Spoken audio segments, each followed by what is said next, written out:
तो गाइस आज का दिन बहुत ही स्पेशल है क्योंकि आज इंडियन व्हीकल सिम्युलेटर 3D की दुनिया में हमारे प्यारे निशु भाई की शादी होने जा रही है। और जैसे ही मैं घर से बाहर निकला तभी मेरे फोन की घंटी बजी और कॉल आया सीधा निशु भाई का। उन्होंने बड़े ही एक्साइटमेंट में कहा, भाई शादी में ऐसा खतरनाक डीजे चाहिए जो सबको हिला दे। ऐसा धमाल मचना चाहिए कि गांव से लेकर शहर तक लोग याद रखें। अब निशु भाई की बात को कौन टाल सकता है। मैंने बिना देर किए अपनी दमदार स्कॉर्पियो को गराज से निकाला, इंजन स्टार्ट किया और सीधा शहर की ओर निकल पड़ा। रास्ते भर मैं यही सोचता रहा कि शादी को यादगार बनाने के लिए क्या क्या तैयारियां करनी होंगी, कौन कौन आएगा और डीजे को लेकर क्या धमाका होगा। थोड़ी ही देर में मैं शहर पहुंचा और वहां से सीधे डीजे वाले के ठिकाने की ओर गया।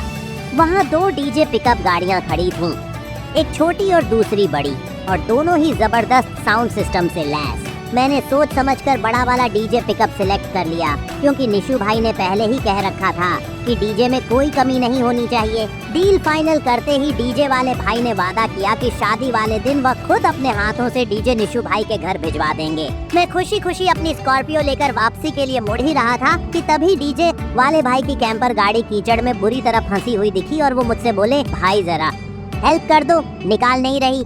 अब मदद तो बनती थी। मैंने स्कॉर्पियो को बैक किया, टोचन कनेक्ट किया और 2-3 ट्राई के बाद उस मिट्टी में धंसी हुई कैंपर को खींचकर बाहर निकाल ही लिया।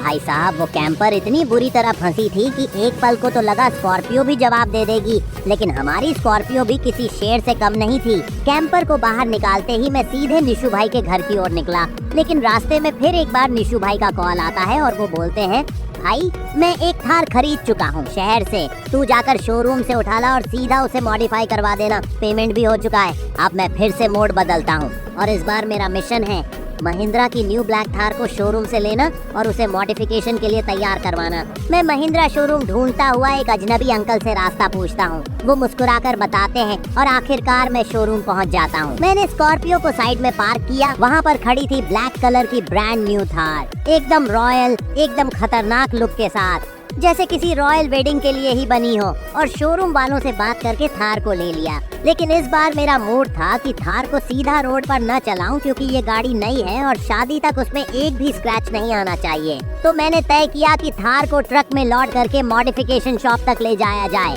शोरूम वाले से मैंने उनकी बुलेट ली और ट्रक वालों के पास पहुंचा। ट्रक वाला भाई पहले से ही तैयार था। मैंने उससे बात की और बोला कि मुझे ऐसी जगह चाहिए जहां ट्रक को पीछे लगाकर थार को आसानी से ऊपर चढ़ाया जा सके। तो वो बोला कि पास में एक ऊंचा छोटा सा टीला है। हम वहां पहुंचे, ट्रक को सेट किया, फिर धीरे धीरे मैं थार को लेकर आया और बिना किसी डैमेज के उसे ट्रक पर लोड कर दिया। फिर मैंने लोकेशन दी और ट्रक वाले भाई निकल गए मॉडिफिकेशन सेंटर की ओर। कुछ देर बाद मैं खुद अपनी स्कॉर्पियो लेकर बेनी की शॉप पहुंचा, जहां पर ट्रक पहले ही पहुंच चुका था।